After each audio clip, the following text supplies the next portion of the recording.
மாவட்டத்தில் கட்டிடங்கள் கட்ட மாவட்ட நிர்வாகம் அனுமதி மறுப்பதை கண்டித்து நீலகிரி சிவில் இன்ஜினியரிங் சங்கம் சார்பில் வாழை இலையில் மண் போட்டு சாப்பிடும் நூதனம் போராட்டத்தில் ஈடுபட்டனர். இயற்கை எழில் கொஞ்சம் நீலகிரி மாவட்டத்தில் கட்டிடங்கள் கட்ட பல்வேறு கட்டுப்பாடுகள் அளிக்கப்பட்டுள்ளன. அதன்படி நீலகிரி மாவட்டத்தில் கட்டிடங்கள் கட்ட அனுமதி மறுக்கப்பட்டுள்ளது.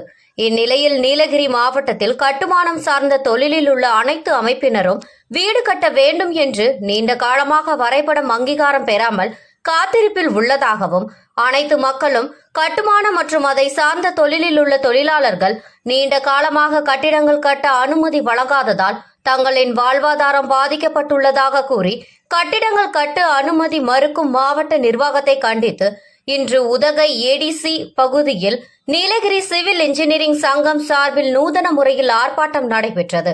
இந்த நூதன ஆர்ப்பாட்டத்தில் வாழை இலையில் மண் பரிமாறப்பட்டு அதனை சாப்பிடும் ஆர்ப்பாட்டத்தில் மேற்பட்ட இன்ஜினியரிங் கலந்து கொண்டனர். மேலும் இந்த நூதன ஆர்ப்பாட்டத்தில் தேயிலைக்கு விலை இல்லாதது, இ பாஸ் தடை, கட்டிட அனுமதி மறுப்பு, சில்லல்லா அணைத்து கட்டுவது உள்ளிட்ட மக்களின் பிரச்சனைகளை முன்னிறுத்தி போராட்டத்தில் ஈடுபட்டனர். இது வரைக்கும் நாங்க வந்திருக்கோம். எங்களுக்கு வீடு கட்டுறதுக்கு இந்த ஊர்ல எங்களுக்கு தகுதி இல்லையா? இப்ப எல்லாம் நீலகிரி மாவட்டத்துல பாத்தீங்கன்னா எல்லாமே பெரிய நாயக்கம்பாளையம் காலத்துல பாத்தீங்கன்னா மாவட்டமே அழிஞ்சிடும். நீலகிரி மாவட்டத்துல நீங்க ஸ்கெட்ச்ல தேட வேண்டியதா இருக்கும். இப்ப பாத்தீங்கன்னாக்கா இ பாஸ் போட்டாங்க 6000 8000. இப்ப இதே மாதிரி நம்ம பில்டிங் கன்ஸ்ட்ரக்ஷன் அசோசியேஷன்ல இருந்து வந்திருக்காங்கன்னா யாருக்குமே பில்டிங் அசோசியேஷன்ல இந்த பில்டிங் கட்ட உரிமை தராதனால எல்லாமே கீழே போயிட்டு இருக்காங்க. இனி என்ன பாதிக்கப்படுறாங்க? லேடிஸ்ல இருந்து ஜென்ஸ்ல இருந்து எத்தனை பேர் பாதிக்கப்படுறாங்க? நம்ம அரசு நம்ம நீலகிரி மாவட்டத்தை என்ன நினைச்சிட்டாங்கன்னு தெரியல. ஏன் இந்த மட்டும் கவனம் இப்போ இது ஏன் இதுக்கு ஒரு கவனம் செலுத்த மாட்டேன்றாங்க? இதெல்லாம் நம்ம ஒரு பெரிய போராட்டமா பண்ணுங்க. இதெல்லாம் பத்தாதுங்க. நம்மளோட முதலமைச்சர் வர இருக்கிறாரு. அவங்க கிட்ட ஒரு அப்பாயின்மெண்ட் வாங்குங்க. அவங்க அப்பாயின்மெண்ட் வாங்கி அவர்கிட்ட நம்மளோட பிரச்சனையை வைக்கலாங்க. ஏன்னா அது அவருக்கு போய் முதலமைச்சர் நம்மளை தேடி வராங்க, நம்மளோட பிரச்சனைகளுக்காக வராங்க. அதனால நம்ம முதலமைச்சர்கிட்ட இந்த கோரிக்கையை வைக்கலாங்க. 4-5 இங்கதான்.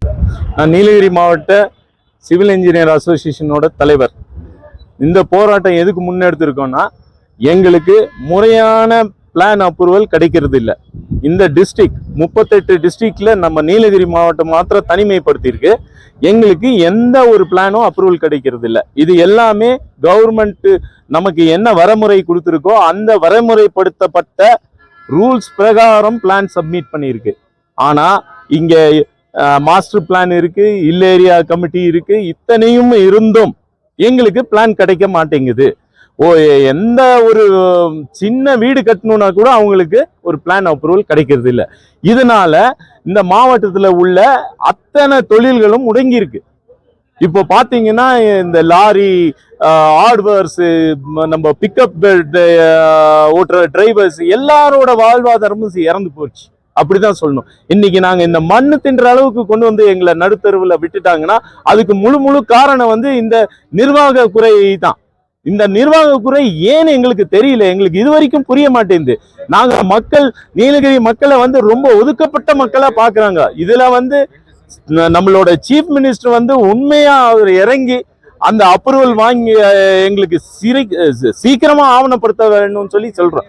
நீங்க மற்ற ஸ்டேட்டுக்கு ஃபுல்லாவே சிங்கிள் விண்டோ சிஸ்டம் போட்டு எல்லாரும் அப்ரூவல் வாங்கிட்டு இருக்காங்க. நாங்க எங்களுக்கு அது கிடையாது. வெரிஃபைட், அவ்வளவுதான். இதுக்கு வேண்டிய ஃபீஸ் கட்டிட்டோம். அப்ரூவலுக்கு எல்லா பிளானும் சப்மிட்டட், வெரிஃபைடு வந்துருச்சு. ஆனா எங்களுக்கு அப்ரூவல் கிடையாது. இந்த மாவட்டம் எப்படிங்க செழிக்கும்? எப்படிங்க வேலை வாய்ப்பு வரும்? ஏற்கனவே இந்த ஒரு தொழிலும் நல்லபடியா நடக்காம நாங்க டாக்ஸ் ஜிஎஸ்டி அது இதுன்னு போட்டு எங்களை முடக்கி வச்சிருக்கீங்க. ஆனா எங்களுக்கு இப்ப புதுசா இ பாஸ் வேற போட்டு இது மலை உச்சியில இருக்கிற ஒரு மாவட்டம், சிறந்த மாவட்டம் பெயர் எடுத்திருக்கு. ஆனா இன்னைக்கு அதை குழியில தள்ளுறதுக்கு பல வகையில யோசிச்சுட்டு இருக்காங்களோன்ற ஒரு எண்ணம் எங்களுக்கு தோன்றிருச்சு. இதனால இந்த மக்களை ஏமாற்றாம எங்களுக்கு ஒரு செயல் திட்டம் போட்டு சீஃப் மினிஸ்டர் உடனடியாக இதுல இறங்கி முதல்வர் இந்த திட்டத்தை கண்டிப்பா சீக்கிரமான எல்லா பிளானும் அப்ரூவல் கொடுத்து இந்த மாவட்டத்தை திருப்பியும் பழைய நிலைமைக்கு உயர்த்தணும்ன்றது எங்களோட வேண்டுகோள். வேற எந்த வேண்டுகோளும் கிடையாது எங்களுக்கு.